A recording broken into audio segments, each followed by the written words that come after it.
तो hello students, जैसा कि आपको पता है कि हमारा अभी सीरीज चल रहा है उत्तराखंड बोर्ड परीक्षा के पेपर को सॉल्व करने का। तो आज और हम कर रहे थे 2022 का क्वेश्चन पेपर सॉल्व। तो आज चल रहा है हमारा 22वां क्वेश्चन, 21 तक हम कर चुके हैं। तो आज हमारा जो 22वां क्वेश्चन है वो क्या बोल रहा है सर? वो बोल रहा है निम्नलिखित परिस्थितियों में क्या परीक्षण होंगे, अगर ऐसी परिस्थितियां आपके पास आए तो क्या परीक्षण आपके पास होने वाला है। तो पहला है, जब प्रकाश किरण पुंज को कोलाइडी सोल से गमन करता है। जब प्रकाश किरण का कोई पुंज है, कोई लाइट रेज आपने डाली है कहाँ? कोलाइडल सोल पे। तो तब वो क्या करता है सर? जब लाइट रेज कोलाइडल सोल से जाता है क्या करता है? तो देखिए यहाँ पे आपको स्ट्रक्चर दिख रहा होगा। ये आप लाइट रेज को डाल रहे हैं कहाँ?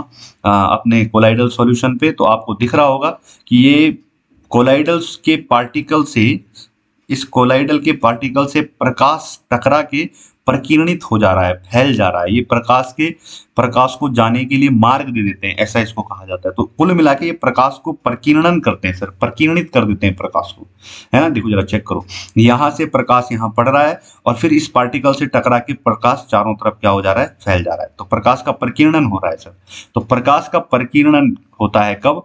जब कोलाइडल सोल से प्रकाश को गुजारा जाता है। तो क्या होता है? प्रकाश का प्रकीर्णन। और इस फेनोमेना को सर, प्रकाश के प्रकीर्णन होने के फेनोमेना को जब हमें प्रकाश जाता हुआ दिखता है, और किसी सॉल्यूशन में आपको प्रकाश जाता हुआ नहीं दिखेगा, केवल टिंडल इफेक्ट में दिखेगा। तो ये प्रकाश को मार्ग दे देना कोलाइडल सॉल्यूशन को सर आप क्या बोलते हैं? टिंडल प्रभाव बोलते हैं। तो आप ये लिखेंगे कि जब प्रकाश किरण पुंज कोलाइडल सोल से गमन करता है तो आपको क्या दिखता है? टिंडल प्रभाव दिखता है। क्या दिखता है? टिंडल प्रभाव दिखता है। बाकी लिखा हुआ आप यहाँ पे देख सकते हैं कि जब प्रकाश की किरण को कोलाइडल विलयन से गुजारा जाता है तब प्रकाश का प्रकीर्णन अथवा प्रकाश का मार्ग देखा जा सकता है। इस घटना को टिंडल प्रभाव कहा जाता है। दूसरा है सर हमारा, जल योजित फेरिक ऑक्साइड सॉल्ट में NaCl विद्युत अपघट्य मिलाया जाता है। आप देखो, ये भी आप समझते होंगे सर, ऐसी बात तो है नहीं। जब आप जानते हैं कि सर अगर कोलाइडल सॉल्ट को देखे जाए तो इसमें धनावेशित या ऋणावेशित पार्टिकल होते हैं सर, बड़े बड़े पुंज के रूप में इकट्ठे होते हैं सर। ये आवेश, बड़ा बड़ा आवेश, तो याद होगा ना आपको, 1 नैनोमीटर से 1000 नैनोमीटर तक इनका साइज हो सकता है सर, ये जो पुंज है। तो जब सर आप इसमें क्या करते हैं? NaCl को मिलाते हैं। आपको हार्डी-सुलज़र रूल याद होगा। NaCl को मिलाते हैं तो ये Cl नेगेटिव सर इस पॉजिटिव के साथ मिलके इसको क्या बना देता है? अवक्षेप बना देता है और इसको नीचे बिठा देता है। मतलब पॉजिटिव के साथ नेगेटिव मिक्स हो जाएगा, एक बड़ा पार्टिकल बन जाएगा सर, और ये कहाँ बैठ जाएंगे? नीचे। और भी बड़ा साइज बन जाएगा तो ये कहाँ बैठ जाएंगे? नीचे। और कोलाइडल कणों के नीचे बैठने की प्रक्रिया को सर हमने क्या कहा था? स्कंदन। तो कुल मिला के सर जल योजित फेरिक ऑक्साइड सोल एक धनावेशित कोलाइडी सोल है। देखिए हमने बनाया वही था, धनावेशित। जब NaCl को इस कोलाइडल विलयन से में मिलाया जाता है या इसे गुजारा जाता है या इसमें डाला जाता है सर NaCl को, तो जो जल योजित फेरिक ऑक्साइड का सॉल्ट होता है सर वो स्कंदित हो जाता है, वो नीचे बैठ जाता है। समझ गए ना आप? क्योंकि अगर पॉजिटिव के पास नेगेटिव आएगा सर तो ये दोनों अट्रैक्ट करेंगे, और अट्रैक्ट करने के बाद एक बड़ा पार्टिकल बनाएंगे सर, और बड़ा साइज होने की वजह से ये क्या हो जाता है? स्कंदित हो जाता है। ठीक है सर। तो कोलाइडल सॉल्ट का स्कंदन होता है सर कब? जब उसमें वैद्युत अपघट्य मिलाया जाता है। हार्डी-सुलज़ नियम, जितनी ज्यादा संयोजकता उतना ज्यादा स्कंदन। तीसरा देखते हैं सर, कोलाइडल सॉल्ट में जब वैद्युत धारा प्रभावित की जाती है। तो जरा चेक कीजिए सर, जब कोलाइडल सॉल्ट, ये वाला स्ट्रक्चर आपको दिख रहा होगा, एक तरफ हमने कैथोड लगा दिया, एक तरफ एनोड, है ना। एक तरफ हमारा पॉजिटिव चार्ज है और एक तरफ नेगेटिव चार्ज। तो कोलाइडल सॉल्ट में भी तो सर चार्ज होता है। कोलाइडल सॉल्ट में भी क्या होता है? चार्ज होता है सर। इस कोलाइडल सॉल्ट में यहाँ भी चार्ज होता है सर। किसी भी अगर ये किसी कोलाइडल सॉल्ट पे पॉजिटिव कोई धनावेशित कोलाइडल विलयन होता है सर, कोई ऋणावेशित कोलाइडल विलयन होता है ना। तो जैसे ही आप कोलाइडल सॉल्ट को इस यू शेप में डालेंगे, या ऐसे समझिए सर किसी पात्र में आप कोलाइडल सॉल्ट को डालते हैं और उसमें 2 इलेक्ट्रोड डालते हैं, एनोड और कैथोड। तो अभी मान लेते हैं ये एनोड, जरा चेक करिए, ये वाला विलयन कहाँ जा रहा है सर? एनोड की तरफ। ये विलयन कहाँ जा रहा है? एनोड की तरफ। तो एनोड पे कैसा चार्ज है? Positive charge. तो मतलब इस विलयन पे कैसा चार्ज होगा सर? Negative charge. सीधी सी बात है, जब ऋणात्मक सोल हमारे पास होगा तो ये किस एंड की तरफ जाएगा सर? ये धनात्मक एंड की तरफ जाएगा, धनात्मक छोर की तरफ जाएगा। और धनात्मक छोर को हम क्या नाम बोलते हैं सर? एनोड। क्या बोलते हैं? एनोड। क्लियर बात है सर। तो जब क्या करते हैं सर हम कोलाइडल सॉल्यूशन में, ये देखिए, ये देख लीजिए आप, जब कोलाइडल विलयन में क्या करते हैं? वैद्युत धारा प्रभावित करते हैं। कैथोड और एनोड बना देते हैं सर हम इस पे, तो कोलाइडल सॉल्यूशन क्या करता है, विपरीत आवेश की तरफ जाना शुरू कर देता है। देखो जब कोलाइडी विलयन में वैद्युत धारा प्रभावित की जाती है तो कोलाइडल विलयन के आवेशित कण विपरीत आवेशित इलेक्ट्रोड की ओर चले जाते हैं और इसे हम क्या कहते हैं सर, वैद्युत कण संचलन। तो कुल मिला के आपको लिखना क्या है, जब प्रकाश किरण पुंज कोलाइडल सॉल्व से गमन करता है तो टिंडल प्रभाव दिखाता है। जल योजित फेरिक ऑक्साइड सॉल्व में NaCl वैद्युत अवघट्य मिलाया जाता है सर, तो ये स्कंदन करता है, ये आपको ध्यान रखना है। कोलाइडल सोल से जब वैद्युत धारा प्रभावित की जाती है तो ये वैद्युत कण संचलन दिखाता है सर, क्या दिखाता है, वैद्युत कण संचलन। ठीक है सर, तो इस प्रश्न में इतना ही। अब देखते हैं हम अपना अगला। तो अगला प्रश्न है हमारा 23 का सल्फर डाइऑक्साइड बनाने की प्रयोगशाला विधि का वर्णन कीजिए। देखिए आसान है, आपको करना क्या है, कॉपर के वलय या कॉपर की छीलन लेनी है और उसके साथ सांद्र H2SO4 डाल देना है, कंसंट्रेटेड H2SO4 डालना है और फिर उसको हम क्या कर देते हैं, गर्म कर देते हैं। ठीक है, देखिए मतलब कॉपर के साथ आपने डाला H2SO4 तो आपका कॉपर सल्फेट बनने वाला है और साथ में बनने वाली है H2O, साथ में H2O निकलेगा और साथ में बनने वाली SO2 गैस। ठीक है सर, आसान है, रिएक्शन भी कोई मुश्किल नहीं है, तो आप थोड़ा ध्यान रखते हैं। जब कॉपर को सांद्र H2SO4 के साथ गर्म किया जाता है, करना क्या है सर आपको, गर्म, तो कॉपर सल्फेट प्राप्त होता है, H2O प्राप्त होता है और साथ में क्या प्राप्त होता है सर, SO2। ठीक है सर, अब देखिए ये आपको चित्र बना देना है, ये मैंने उठाया है नूतन से, तो इसलिए नूतन वालों का भी धन्यवाद जो किताब देके जाते हैं, है ना, बहुत बहुत धन्यवाद उनका। तो ये नूतन से मैंने उठा रखा है, तो नूतन में आपको ये मिल जाएगा चित्र 7.40 SO2 प्राप्त करने की प्रयोगशाला विधि, तो आप देख लीजिएगा। तो देखिए इसमें क्या है, ये आपने एक राउंड बॉटम फ्लास्क लिया है, आरबी फ्लास्क लिया है, गोल पेंदी का फ्लास्क। ठीक है सर, और इस आरबी फ्लास्क में आपने ये डाल रखी है सर कॉपर की छीलन, कॉपर की छीलन, छोटे छोटे टुकड़े कॉपर को छील के रखे हुए हैं, सिंपल सी बात है। और यहाँ इसको बोलते हैं सर हम फनल, या आप बोल सकते हैं थीसल फनल, है ना, थीसल फनल आप इसको बोल सकते हैं सर। तो थीसल फनल से आपने डाल, देखो यहाँ डाला आपने कॉपर की छीलन, ऊपर से इस थीसल फनल से सर आपने डालना है कंसंट्रेटेड H2SO4 और इस H2SO4 को इतना डाल दिया कि ये छीलन क्या हो जाए सर, इसमें डूब जाए। तो जब ये छीलन इसमें डूब जाएगी सर तो ये कॉपर रिएक्शन करने वाला है किसके साथ, H2SO4 के साथ, और जब H2SO4 के साथ रिएक्शन करेगा सर तो ये सब बनने वाला है। तो यहाँ से अपनी SO2 गैस निकलेगी सर और कहाँ जमा हो जाएगी, इस कंटेनर में। ठीक है सर, तो आसान सा है, बहुत ज्यादा कंफ्यूजिंग नहीं करेंगे, कुछ चीजों पे ध्यान देना होगा सर आपको। देखिए पहली बात, अब जब सर SO2 यहां से उठ के इस कंटेनर में आ सकती है तो क्या इस से जाके ऊपर नहीं निकल सकती, है ना सर, ये जो आपने फनल डाली है इस फनल से भी तो जाके ये ऊपर बाहर निकल सकती है सर, निकल सकती है कि नहीं निकल सकती है। देखिए यहाँ इस फनल का पाइप भी सर यहीं आ रहा है, तो ये इस पाइप से भी वापस जा सकती है जब यहाँ से जा सकती है। तो हमने क्या करना है सर, इस फनल को यहाँ ऊपर H2SO4 से भर देना है सर, यहाँ ऊपर तक इसको किससे भर देना है, H2SO4 से, और इस स्टॉप कॉक को सर आपने बंद कर देना है ना, हिंदी में मैं भूल गया क्या बोलते हैं इसको, इसको सर आपने बंद कर देना है यहाँ से, ताकि गैस ना जा पाए। फिर भी जो बची कुची गैस होगी सर, तो यहाँ H2SO4 H2SO4 भरा रहता है, तो SO2 सर वापस यहाँ से नीचे आएगी और फिर यहाँ से जाती हुई कहाँ चली जाएगी, इस कंटेनर में, और यहाँ आप SO2 को क्या कर देंगे, जमा कर देंगे। तो ये आपको सावधानी रखनी पड़ेगी। एक और चीज प्रॉब्लम है सर, जब इस कंटेनर में जाएगी तो जलवाष्प जाने का खतरा है सर, तो आपको ये भी ध्यान रखना होता है कि ये SO2 जल के साथ मिश्रण ना बन पाए, क्योंकि SO2 जल में कैसी है सर, घुलनशील। तो ये दोनों बातों का आपको ध्यान रखना पड़ेगा। और इसी के साथ सर इस तरीके से आप क्या कर सकते हैं, SO2 बनाने की प्रयोगशाला विधि का वर्णन कर सकते हैं। क्या करना है, जब कॉपर छीलन को सांद्र H2SO4 के साथ गर्म किया जाता है सर, तो SO2 गैस बनती है और इस SO2 गैस को एक राउंड बॉटम फ्लास्क में लेके थीसल फनल के द्वारा उसमें कंसंट्रेटेड H2SO4 डाला जाता है। जब इसको गर्म किया जाता है तो कॉपर सल्फेट में कन्वर्ट हो जाता है सर, और H2O गैस H2O बनता है सर, और साथ में क्या बनती है, सल्फर डाइऑक्साइड। ये सल्फर डाइऑक्साइड यहाँ से निकल के सर इस कंटेनर में क्या हो जाती है, जमा हो जाती है। तो सर आपको इतना ही ध्यान रखना है, बहुत ज्यादा बात आपने नहीं करनी है, और भी चीजें हैं जो इसमें कही जा सकती है, पर आपको इतना ही। अब अगला प्रश्न है हमारा इसी का, खा कि सल्फर का कौन सा अपर रूप अनुचुंबकीय व्यवहार प्रदर्शित करता है। देखिए आप जानते हैं कि सल्फर S8 के फॉर्म में रहता है सर, और जब ये S8 से वाष्प बनाया जाता है सर, इसको वेपर के फॉर्म में, वाष्प के फॉर्म में रखा जाता है, तो ये कन्वर्ट होता है सर H2 में। और जब भी ये H2 में जाता है सर, तो आप मॉलिक्यूलर एमओटी आपने सुना होगा सर, मॉलिक्यूलर ऑर्बिटल थ्योरी, आणविक कक्षक सिद्धांत, है ना। तो आणविक कक्षक सिद्धांत के अनुसार सर एमओटी, ठीक है, ध्यान रखना, एमओटी मॉलिक्यूलर ऑर्बिटल थ्योरी, आणविक कक्षक सिद्धांत के अनुसार सर ये SO2 में 2 अनपेयर्ड इलेक्ट्रॉन रह जाते हैं। 2 इलेक्ट्रॉन कैसे रह जाते हैं सर? अयुग्मित रह जाते हैं। तो अयुग्मित इलेक्ट्रॉन आपको याद होगा सर, कल भी पढ़ा, जब भी किसी में अयुग्मित इलेक्ट्रॉन होते हैं सर, तो वो मॉलिक्यूल कैसा होता है? अनुचुंबकीय होता है सर। तो कौन सा अपर रूप है सर इसका? S2। कौन सा अपर रूप है सर? S2 के फॉर्म में ये कैसा होता है सर? हमारा अनुचुंबकीय होता है। और ये हमेशा किस फॉर्म में रहता है सर? वाष्प के फॉर्म में एसिड जब रहता है, ठीक है सर। तो ये ध्यान रखेंगे। अब देखते हैं हम अपना अगला। तो अगला प्रश्न है सर हमारा 24वां, निम्न अभिक्रियाओं को पूर्ण कीजिए। तो अभिक्रिया देख लेते हैं सर। सबसे आसान अगर केमिस्ट्री में कोई पार्ट है सर तो वो है ऑर्गेनिक का, जो आप आसानी से समझ सकते हैं।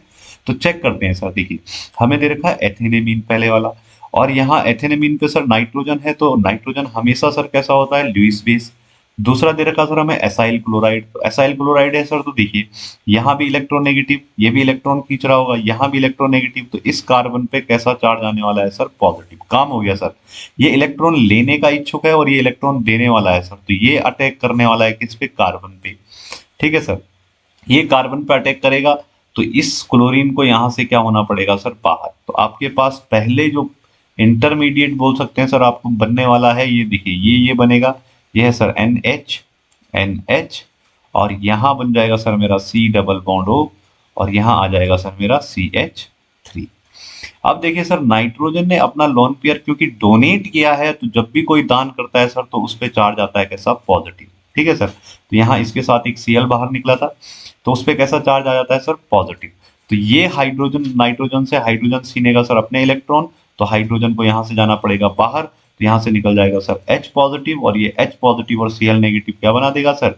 ये बना देगा HCl, और ऊपर क्या बच जाएगा सर? जरा चेक कीजिए, CH3NH, ये आ जाएगा sir C double bond O, और ये आ जाएगा सर CH3। तो ये बनने वाला है सर आपको प्रोडक्ट, जिसको हम बोलते हैं एमाइड। और साथ बाहर क्या निकलने वाला है सर? HCl। क्या निकलने वाला है? HCl। तो मैं इसको अलग लिख देता हूं सर, जरा चेक कीजिए। तो यहां से बाहर क्या निकला सर आपका? HCl, और प्लस क्या बना सर? एमाइड। दूसरा देखिए सर, ये और भी इजी है। आपको एमीन दे रखा और HNO2 अभिक्रिया, ये आपने सेंडवियर रिएक्शन में ऐसा कुछ पढ़ा होगा सर, NaNO2 और HCl। तो जब भी सर एमीन में जाके आप एनसीईआरटी पे देख लेना, ये राइट हैंड साइड में रिएक्शन दे रखी होगी, लास्ट के तीसरे या चौथे पेज पे होगा सर। तो जब सर सेंडमेयर आपको याद होगी, तो लंबा नहीं जाता हूं सर, मैं इसको शॉर्टकट में करता हूं। तो जब आप एथेनेमीन पे सर HNO2 की अभिक्रिया कराते हैं, NaNO2 HCl की अभिक्रिया कराते हैं सर, तो ये हमेशा डाइएजोनियम सॉल्ट बनाता है। तो ये बनाएगा sir C2H5 N2 positive Cl negative, ठीक है सर। ये डाइएजोनियम सॉल्ट बनता है, लेकिन एथेन के केस में सर ये स्टेबल नहीं होता है सर, तो ये तुरंत अपनी H2O के साथ रिएक्शन करके सर क्या बना देता है? C2H5OH, साथ में निकल जाएगी सर N2 गैस, और साथ में निकल जाएगा सर हमारा HCl, ठीक है सर। तो ये आप ध्यान रखेंगे, ये बनने वाला है सर यहाँ प्रोडक्ट। तीसरा है सर एनिलीन का ब्रोमिनेशन। एनिलीन का ब्रोमिनेशन जब भी सर आप ब्रोमीन जल से कराते हैं, तो आपको पता है सर ये छा जाता है। तो रिएक्शन ऑर्गेनिक सर ऐसे नहीं सीखा जा सकता, इसके लिए सर आपको पूरी वीडियो समझनी होगी सर। तो आप मुझे बता सकते हैं अगर आपको इसमें प्रॉब्लम है। तो ये सर यहाँ ऑर्थो पे तो लगने ही वाला है, सारे ऑर्थो पे तो लगने ही वाला है सर, साथ में कहाँ लगेगा? ब्रोमीन पे। तो सर ये 2,4,6 ब्रोमो एनिलीन बनाता है सर। क्या बनाता है? 2,4,6 ब्रोमो एनिलीन। तो ये रहा सर हमारा ये वाला क्वेश्चन। अब देखते हैं सर हम अपना अगला प्रश्न। अब देखते हैं सर हम अपना 25वां प्रश्न। अब ऑर्गेनिक है सर, तो बहुत ज्यादा मैं यहाँ समझा नहीं पाऊंगा क्योंकि बहुत लंबा समय लगने वाला है। अगर आपको बेसिक नॉलेज है तो आप सर बेशक देख सकते हैं, आसानी से समझ में आ जाएगा। पर फिर भी दिक्कत है सर तो आप मुझे कमेंट कर सकते हैं, मैं नया वीडियो बना सकता हूँ। तो अगला प्रश्न है सर, ऐसी 2 अभिक्रियाओं की नाम दीजिए जिनसे फिनॉल की अम्लीय प्रकृति प्रदर्शित होती है। सर अम्लीय प्रकृति आप समझते हैं सर कि फिनॉल क्या है? अच्छा खासा अम्ल है सर। ये कार्बोक्सिलिक से तो कम है, लेकिन एल्कोहलों में बहुत अच्छा एसिड है सर। बहुत अच्छा एसिड होने का कारण क्या है सर? ये रेजोनेंस के कारण sir partial double bond character अपने अंदर ला देता है सर, जिसकी वजह से फिनॉक्साइड आयन इसको बोलते हैं हम, जिसकी वजह से इसमें पॉजिटिव चार्ज आता है सर, और हाइड्रोजन यहाँ से क्या हो जाता है? गायब। तो आसानी से हाइड्रोजन को दान कर सकता है, इसलिए इसको क्या बोलते हैं? अम्लीय प्रकृति का। तो थोड़ा सा अगर ये समझना है सर तो देखिए, अगर पेपरों में क्वेश्चन आ जाएगा तो समझेंगे, नहीं तो सर इसके लिए अलग वीडियो बनाएंगे। अभी देखते हैं सर हम अपने क्वेश्चन को। तो ऐसी दो अभिक्रियाएं देनी सर जिससे पता लगे कि जो फिनॉल है वो हाइड्रोजन को दान करता है। तो देखिए सर, पहली बात, अगर आप क्या करो, फिनॉल ले लो, ठीक है सर, और फिनॉल पे रिएक्शन करा दो सर आप किसकी, किसी धातु की। तो जब भी आप किसी धातु की, सक्रिय धातु की अभिक्रिया इससे फिनॉल से कराते हैं सर, तो आप देखते हैं कि ये फिनॉल सोडियम फिनॉक्साइड आयन में कन्वर्ट हो जाता है। सोडियम किसको रिप्लेस कर देता है सर, हाइड्रोजन को। ठीक है, तो ये आपको बताता है सर कि फिनॉल आसानी से अपना हाइड्रोजन क्या कर सकता है, रिप्लेस। दूसरी रिएक्शन क्या करो सर, आप बेस के साथ रिएक्शन कर दो सर। किसके साथ रिएक्शन कर दो, बेस के साथ। फिनॉल पे सर जब आप कोई बेस डालते हैं, या तो इसको बी लिख लो सर, या आप ऐसे कर दो NaOH को ही ले लो सर। किसको ले लेते हैं, NaOH को। तो जब आप बेस लेते हैं सर, तो ये फिनॉल किस में कन्वर्ट हो जाता है सर, चेक कीजिए, ये वापस कन्वर्ट हो जाएगा सर सोडियम फिनॉक्साइड आयन में। तो ये हाइड्रोजन को आसानी से रिप्लेस कर रहा है सर। ये शो करता है कि फिनॉल आसानी से हाइड्रोजन को क्या कर सकता है, दान कर सकता है। ठीक है सर, तो इसलिए हम इसको क्या बोलते हैं, एसिडिक। ठीक है, तो ये आपको प्रूव कर देता है कि फिनॉल क्या है, एसिडिक। अगला देखो सर, क्लोरोबेंजीन से फिनॉल बनाने की रासायनिक अभिक्रिया। तो बहुत इंपॉर्टेंट प्रोसेस है सर, ये आपको याद रहना ही चाहिए। तो देखिए सर, जब हम क्या करते हैं, न्यूक्लियोफिलिक वाले में भी हमने पढ़ा था सर, मेरे ख्याल से दूसरा तीसरा प्रश्न था। देखिए सर, जब फिनॉल की रिएक्शन हम किसके साथ कराते हैं सर, NaOH के साथ। किसके साथ कराते हैं, NaOH के साथ। 623 केल्विन आपको टेम्परेचर देना होगा सर, और 300 ATM आपको क्या देना होगा सर, प्रेशर। तो इतनी सारी मेहनत करने के बाद सर तब जाके आपका क्या बनता है, फिनॉल। जब हमारे पास प्रश्न आया था सर फिनॉल का जल अपघटन, तो उसमें हमने सर ये रिएक्शन देखी थी। ठीक है सर, तो इस तरीके से ये ध्यान रखिए सर, ये क्लोरोबेंजीन है। ये क्या है सर, क्लोरोबेंजीन। क्लोरोबेंजीन से बनाया हमने क्या, फिनॉल। तो जब क्लोरोबेंजीन पे NaOH को 623 केल्विन और 300 ATM प्रेशर पे डालते हैं सर, तो तब जाके ये क्या बनता है, हमारा फिनॉल। यहाँ पे आप H2O भी साथ में डाल सकते हैं सर। ठीक है सर, तो ये रहे हमारे ये दो प्रश्न। अब देखेंगे हम अपना अगला प्रश्न। सर हमारा क्वेश्चन नंबर 25, निम्न के IUPAC नाम लिखिए। देखिए सर, अगर आप IUPAC नाम लिखते तो आपको कुछ रूल से परिचित होंगे। तो सबसे पहले सर हम चेक करते हैं लॉन्गेस्ट चेन। तो देखिए सर, इस क्वेश्चन में हमें सीधा सीधा लॉन्गेस्ट चेन ये मिल जाती है सर, यही हमें सबसे लंबी चेन दिख रही है। ठीक है सर, लॉन्गेस्ट चेन का चयन करने के बाद यहाँ आपको दो फंक्शनल ग्रुप आप मान सकते हैं। एक क्लोरीन दिख रहा है और एक कौन दिख रहा है सर, फिनॉल। ठीक है, तो इन दोनों में वरीयता आप फिनॉल को देते हैं सर, इसलिए हम इसको वरीयता देके यहीं से काउंटिंग शुरू करेंगे। तो इसको मैं नंबर दे देता हूँ सर 1, इसको दे देता हूँ 2, इसको दे देता हूँ 3, इसको 4 और इसको 5। तो देखिए सर, अब आपका सिंपल खेल है। 5 कार्बन है सर, तो सबसे पहले आप यहाँ पे लिख दीजिए पेंट। ठीक है सर, और पेंट 1 पे कौन सा ग्रुप लगा है सर, एल्कोहल। एल्कोहल को सर जब अनुलग्न लगाते हैं हम, तो क्या लगाएंगे सर, ऑल। तो ये 1 पे हमारा लगा है सर ऑल। तो मेन तो हमारा सर ये हो गया पेंट 1 ऑल। उसके बाद देखिए सर 2 और 3 पे लगा है मिथाइल। 2 3 पे मिथाइल लगा है सर, ये आने वाला है M से। और 4 पे लगा है सर क्लोरो, तो ये आने वाला है C से। तो अल्फाबेटिकल ऑर्डर के हिसाब से पहले ये लिखना पड़ेगा सर। तो 4 पे हमारा लगा है सर क्या, क्लोरो। और 2 और 3 पे लगा है सर हमारा डाई मेथिल। क्या लगा है सर, हमारा डाई मेथिल। ठीक है सर, तो इस तरीके से IUPAC नाम लिख देंगे। फिर से प्रॉब्लम वही है सर, अगर आपको शुरू से सीखना है तो वीडियो अलग से बनानी पड़ेगी सर। यहाँ देखिए सर, ये बहुत अच्छा आपके लिए हो सकता है। ये हमारे पास है सर क्या, ईथर से। तो देखिए सर, ये थोड़ा डरावना हो सकता है, इसको आप ऐसे भी लिख सकते हैं सर, जरा चेक कीजिए। ये है हमारा CH3 CH3 प्रोपेन हो गया सर, और इसके इस कार्बन पे लगा दो सर आप क्या, C2H5 एथिल। ठीक है सर, अब चेक कीजिए, अब जरा चेक कीजिए। तो ये हमारी हो जाएगी sir longest chain. Longest chain है सर, तो लॉन्गेस्ट चेन। अब यहाँ पे सर मेन ग्रुप ये लग रहा है सर हमारा, कहीं से भी नंबरिंग कीजिए, इधर से भी 2 पे और इधर से भी 2 पे। तो मैं यहाँ से कर देता हूँ सर 1 2 और 3। ठीक है सर, तो 2 पे हमारा क्या लगा है सर, ईथर। ईथर, तो ईथर का नेमिंग सर कैसे करते हैं, हमेशा पूर्व लग्न लगता है, और इसको ऑक्सी नाम से यूज करते हैं सर हम। तो ये इथाइल के साथ ऑक्सीजन लगा है सर, तो इसको हम बोलेंगे एथॉक्सी। क्या बोलने वाले, एथॉक्सी या इथॉक्सी आप बोल सकते हैं सर इसको। ठीक है सर, तो यहाँ पे भी सिंपल है सर, ये मेन चेन है हमारी, तो मेन चेन में कितने कार्बन है? 3, तो 3 कार्बन होने की वजह से इसको तो हमने बोल दिया सर प्रोपीन। और दूसरे कार्बन पे क्या लगा है सर हमारा? इथॉक्सी, तो ये हो जाएगा सर हमारा 2 एथॉक्सी। क्या हो जाएगा सर हमारा? 2 एथॉक्सी प्रोपीन।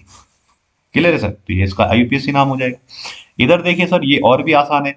इस बीच वाले हिस्से को तो आप जानते होंगे सर, बहुत बार तो मैंने इसी पेपर में 3-4 बार आ गया सर। इस बीच वाले हिस्से का नाम है सर फिनॉल। ठीक है सर। और जब भी बेंजीन पे कोई सिंगल कार्बन की ब्रांच लगती है सर, या सीधी ब्रांच लगती है सर, तो उस कंडीशन में हम नेमिंग में बेंजीन से ही करते हैं सर। तो ये तो फिनॉल हो गया। तो ये हो गया सर हमारा नंबर 1। ये कार्बन मान लेते हैं सर दूसरा, ये तीसरा, ये चौथा, ये पांचवा, ये छठा। सर नंबरिंग यहां से भी कर सकते थे, कहीं से भी कर लो, क्योंकि यहां से भी ये किस पे आता है? दूसरे पे। तो हमेशा नंबर हम वहां से शुरू करते हैं सर जहां से हमारा जो सब्स्टिट्यूएंट है या फंक्शनल ग्रुप है सर वो नजदीक पड़ते हैं, वहीं से सर हम क्या करते हैं? नंबरिंग। तो यहाँ से दोनों तरफ से दूसरे पे आ रहा है सर, तो कहीं से भी लिख सकते हैं सर आप। तो बस अब सीधी सी बात है सर, चेक कीजिए। यहाँ पे 2 पे और 2 पे और 6 पे क्या लगा है सर हमारा? मेथिल। तो 2 और 6 पे हमारा क्या लगा है सर? मेथिल। कितने मेथिल लगे हैं सर? डाई। डाई लगे हैं सर क्या? मेथिल। तो ये हो जाएगा सर हमारा 2,6 डाई मेथिल फिनॉल। तो ये तो था सर इनका आईयूपीएसी नेमिंग। लेकिन अगर आप आईयूपीएसी नेमिंग सीखना चाहते हैं सर, तो आप मुझे कमेंट कर सकते हैं सर। ठीक है सर, आप मुझे क्या कर सकते हैं? कमेंट कर सकते हैं सर। और मैं आपके लिए आयुपेक नेम पे क्या बना सकता हूँ सर? वीडियो। तो ऐसा कोई भी, जैसा मैंने आपको बोला सर, कोई भी क्वेश्चन अगर आपको ऐसा लगता है 12th में जो आपको परेशान कर रहा हो सर, देखिए बहुत क्वेश्चन ऐसे भी होते हैं सर जिनमें अलग अलग किताबों में अलग अलग आंसर मिलते हैं सर। आप गूगल भी करते होंगे तो आप परेशान हो जाते हो सर। तो ऐसी कंडीशन से बचने के लिए भी कि कौन सा प्रिपेयर करना चाहिए सर, आप मुझसे रिक्वेस्ट कर दीजिए सर। आप मुझे अपनी रिक्वेस्ट भेज दीजिए, आप कमेंट कर दीजिए, तो मैं आपके लिए वो वीडियो बना दूंगा। ठीक है सर। तो वो वीडियो अगर आपको किसी भी टॉपिक पे आपको सॉल्यूशन चाहिए तो आप मुझे वीडियो भेज सकते हैं। बाकी सर आपको ध्यान रखना है, जितने भी आपके दोस्त हैं बोर्ड वाले, उनके आप ये लिंक भेज दीजिएगा सर। वो सर्च कर सकते हैं सर यूकेबी केमिस्ट्री, तो आपको ये चैनल मिल जाएगा सर। और यहाँ हम सॉल्व करने वाले हैं आपके कम से कम 4-5 बोर्ड के पेपरों को, ताकि अपने पेपर में आप अच्छे से लिख सकें।